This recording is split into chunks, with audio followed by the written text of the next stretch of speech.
Assalamualaikum warahmatullahi wabarakatuh. Alhamdulillahirabbil alamin. Kembali lagi dengan Pak Ihsan.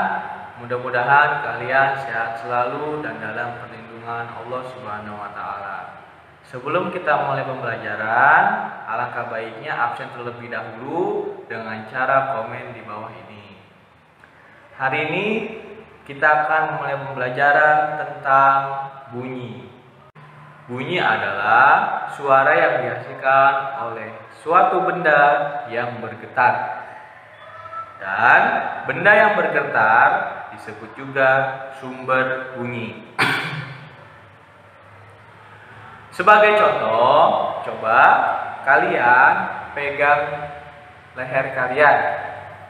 Lalu mulai berteriak yang kencang.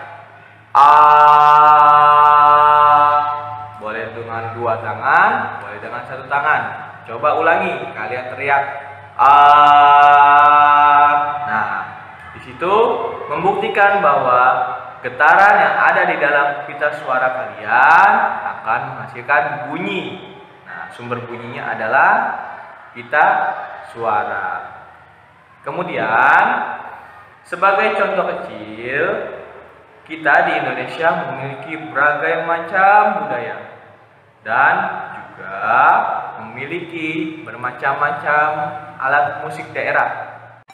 Ya anak-anak, ini adalah salah satu alat musik tradisional dari daerah Jawa Barat. Kalian sudah tahu apa ini? Ini adalah kendang. Nah, sumber bunyi dari kendang ini adalah getaran yang dihasilkan oleh pukulan. Kalau pukulannya kecil, maka bunyi yang dihasilkan akan kecil. Kalau pukulannya kencang, maka bunyi yang dihasilkan akan kencang juga. Kita akan buktikan ya. Ini pelan. Kalau Bapak pukulkan kencang, dia akan berbunyi kencang.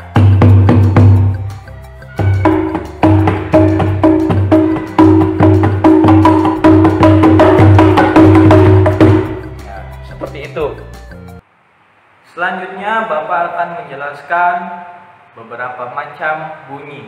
Yang pertama ada bunyi infrasonik, yang kedua ada bunyi audiosonik, yang ketiga ada bunyi ultrasonik.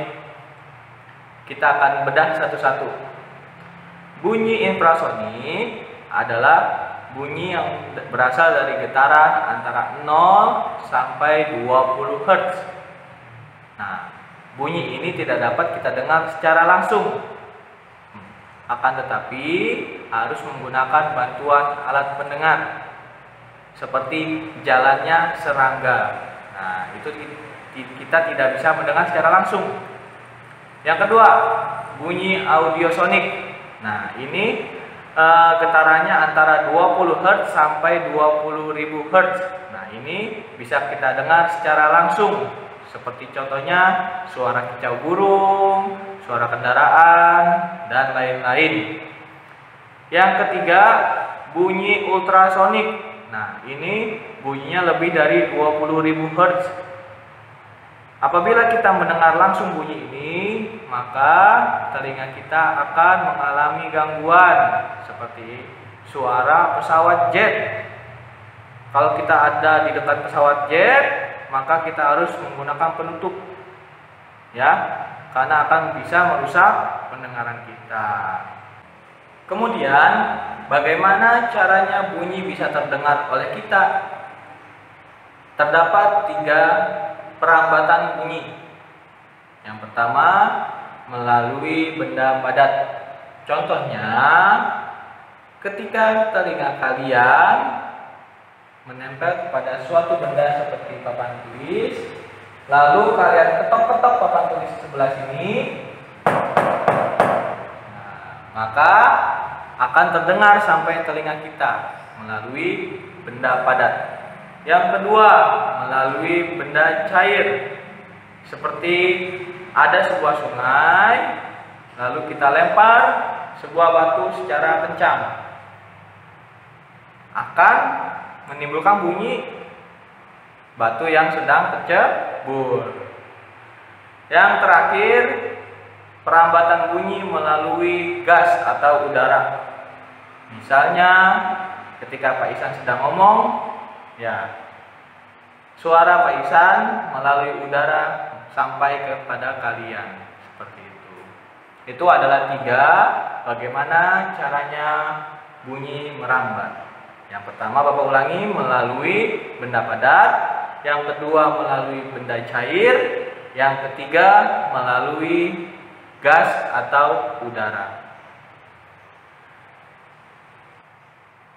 Untuk tugasnya kali ini, kalian bisa kerjakan halaman 9, halaman 10, dan juga halaman 31.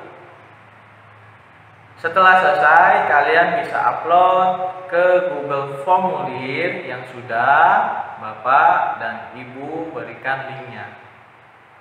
Selamat mengerjakan dan selalu belajar dari rumah. Semangat! Wassalamualaikum warahmatullahi wabarakatuh.